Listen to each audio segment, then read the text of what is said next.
Aviation and Politics. It's a complex relationship, no doubt about that, but in our today's video, we will try to bring out everything clear to you. Dear viewer, thank you so much for joining us in today's video on a very sensitive topic. If you are new here, you are highly welcome. Aviation Info is your favorite African aviation YouTube channel. Aviation, one of the most transformative industries of the 20th and 21st centuries, is far more than just a system of air travel. It's a global engine for economic development, cultural exchange, national defense, and diplomacy. Yet, at the heart of its operation and evolution lies an often overlooked element: politics.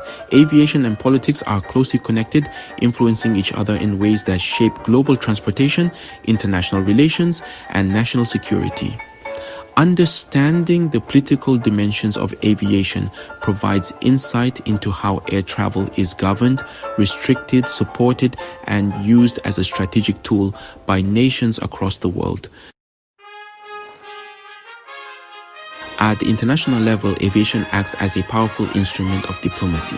Nations use air services as tools of influence, whether through state visits, bilateral agreements, or even strategic military presence. Diplomatic ties between countries often determine whether airlines can fly between them. These agreements, known as bilateral air service agreements, define the number of flights, destinations, airline rights, and pricing. Without such political negotiations, international aviation would not function smoothly. For example, political alliances have led to the creation of open skies agreements that remove restrictions on routes and pricing, allowing for more competition and greater connectivity. The European Union, for instance, has implemented a common aviation policy that allows member states to operate freely across borders, reinforcing the EU's political unity. On the contrary, when political tensions rise, such as during wars, sanctions, or diplomatic disputes, airspace closures and flight bans are often the first consequences. On the domestic front, many countries view aviation as an extension of national pride and economic strength. National airlines, especially those owned or heavily supported by the state, often serve as symbols of sovereignty. Governments support these carriers with subsidies, route protections, and regulatory advantages, particularly in developing nations or countries where aviation is still growing. However, such political influence can have both positive and negative impacts.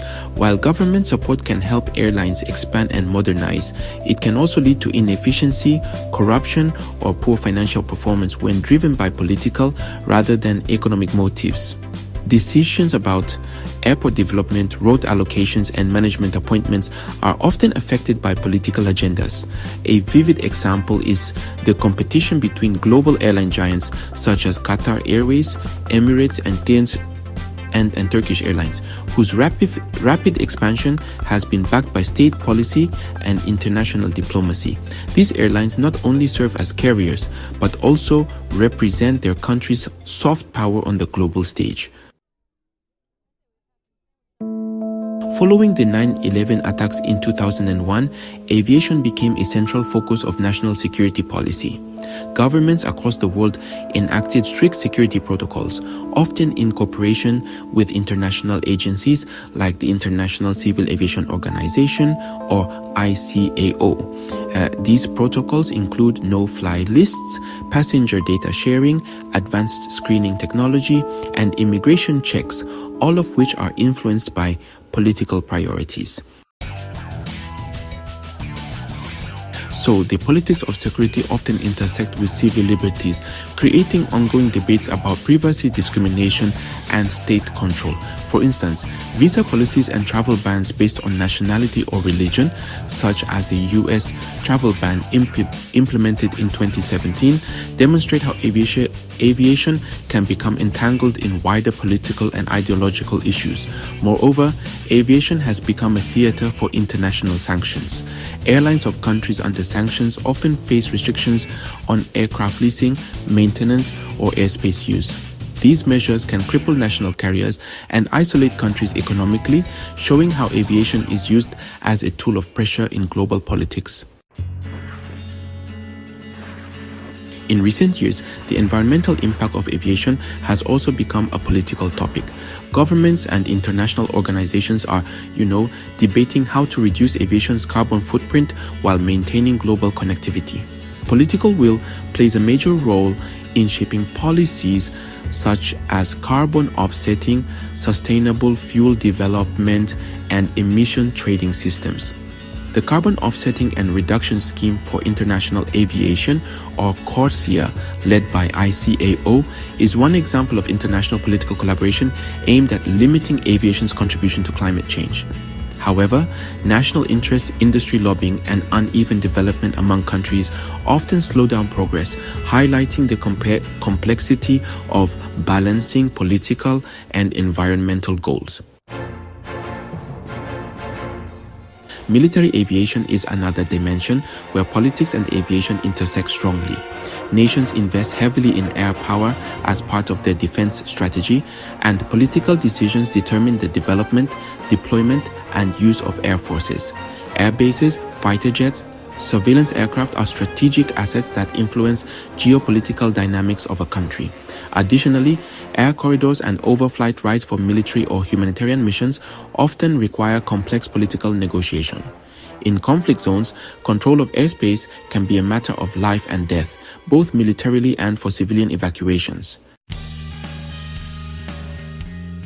In conclusion, aviation is not just a technical or commercial field, it is deeply political. Every flight, route, airport, or airline decision reflects layers of policy, negotiation, and power.